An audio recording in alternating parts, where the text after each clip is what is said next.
존경하고 사랑하는 우리 구독자 여러분 반갑습니다. 여러분의 천만 라디오 천회장입니다. 여러분 점심 맛있게 드셨나요? 점심 맛있게 드셨으리라 보고 날씨가 좀 흐려요. 흐리다 보니까 마음까지 흐릴 것 같은데 절대로 여러분 마음을 흐리지 말고 뭔가 활활 타오르는 그런 느낌을 가졌으면 좋겠습니다. 활활 타오르길 바라며 또 한번 달려가도록 할게요. 천회장도 오전에 열심히 뛰고 점심 맛있게 먹었네요. 모처럼 전골 먹었습니다. 전골, 소고기 전골인지 모르겠는데 하여튼 전골을 한 그릇 먹고 한번 또 떠들어 보도록 할게요. 조만간 이제 금통위가 앞두고 있어. 금통위가 앞두고 있는데 이제 금리 인상, 또 금리 올 것 같아. 머리 아파요. 금리 계속 오르니까. 하여튼 이번 주에는 코스피가 이제 기준금리, 이 기준금리를 결정하는 그 한국은행의 금융통화위원회라고 있어. 이 회의를 앞두고 있는데 금리 인상을 경계하는 모습을 보일 것 같다. 그럽니다. 큰일이죠. 금리 인상. 요즘 대출하신 분들 지금 막 울상이죠. 뭐 4%, 5%, 6% 계속 오를 것 같은데. 지금 보니까 미국의 그 통화정책에 대한 불확실성 역시 국내 증시의 부담일 것 같아요. 부담으로 작용할 것으로 보인다. 그래서 상승 동력과 하락 동력 그 사이에 그 힘겨루기가 진행되고 있어요. 상승과 하락과 힘겨루기가 진행되고 있다.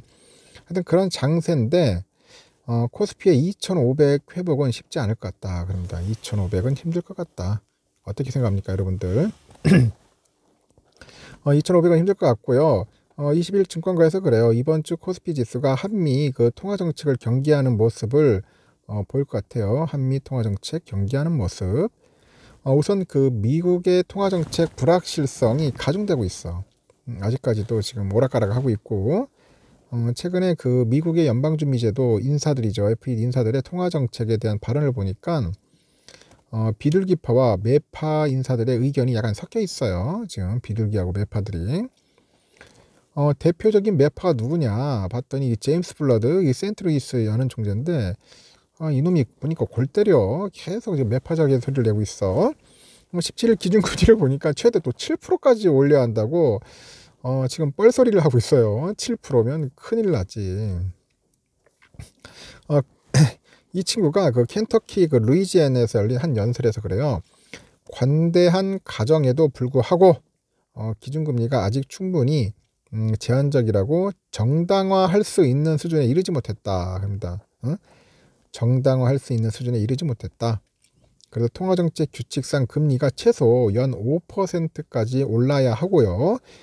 규칙을 더 엄격하게 적용하면은 한 7%도 넘길 수 있다. 그런 이야기를 하는 겁니다. 현재 미국 기준금리는 3.75에서 4% 돼요. 근데 말이 7%지. 큰일 난다. 여기에 보면 닐 카시카리라고 있어. 닐 카시카리 미니애폴리스 총재인데 그 물가 상승세가 멈췄다는 것이 확실해질 때까지 금리를 계속 인상한다고 또 뻘소리를 하고 있습니다. 하여튼 매파와 비둘기파 간 공방이 이어지는 상황인데 긴축 고삐를 제외한다는 주요 인사의 발언이 잇따라 나오다 보니까 글로벌 투자 심리는 위축되고 있다. 그 주 중반에 나오는 그 FED의 11월 그 연방공개시장위원회 그 FOMC 의사록이 시장의 이벤트가 될 경우에는 또 변동성은 또 커질 거예요. 또 미친 듯이 날뛰게 할 것 같습니다. 그 시장은 그 의사록을 통해서 그 패드의 그 12월 회의 인상 폭과 금리 인상 사이클에서의 최종 금리에 대한 뭔가 힌트를 찾을 것 같아. 힌트를 찾으려고 할 건데 일단 파월 의장이죠. 파월 의장이 12월 회의에서 금리 인상 속도가 줄어들 수 있다고 언급하면서도 최종 금리 수준이 지난번 예상보다는 높아질 것이다. 그렇게 전해가지고 많은 전문가들은 최종 금리는 한 5% 넘겠다. 그렇게 보는 것 같습니다. 그래서 일제히 전망치를 이제 수정을 하는 거야. 전망치를 수정해버렸습니다. 또 예상보다 더 높게 더 오래 제약적인 그런 수준의 금리를 유지할 가능성이 커지면서 경기 침체 우려는 더욱 강화되고 12월 FOMC까지의 그 변동성은 크지는 않겠지만은 금리 인상에 대한 경계 심리가 한 단계 높아질 것 같다. 업될 것 같다. 그런 겁니다. 업될 것 같다. 다만 그 골드만삭스에서 그 지난주 내놓은 그 내년 경제 전망 보고서를 보니까 미국이 가까스로 침체를 피할 것으로 예상을 하는데, 그런 개인 소비 지출 가격 지수 기준이 인플레이션은 현재 5%에서 내년 말에 3%로 떨어질 것으로 예상을 하더라고요. 그리고 패드가 기준금리를 1.25에서 추가 인상해서 기준금리는 한 5에서 한 5.25%까지 오르고 내년 금리 인하는 없을 것으로 이렇게 내다보는 것 같습니다. 이번 주에는 그 미국의 추수감사절 이후에 블랙 프라이데이를 시작을 해서 크리스마스, 연말로 이어지는 쇼핑 시즌이 시작되는데, 블랙 프라이데이는 통상적으로 대규모 세일과 함께 미국 소매기업의 연간 매출 약 20%가 이제 발생을 해요.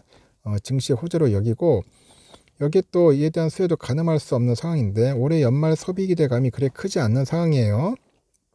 그동안 가파르게 인상된 기준금리가 시차를 두고 경제에 영향을 미친다는 점에서 올해는 경기 침체를 우려하는 목소리가 나오는 것 같습니다.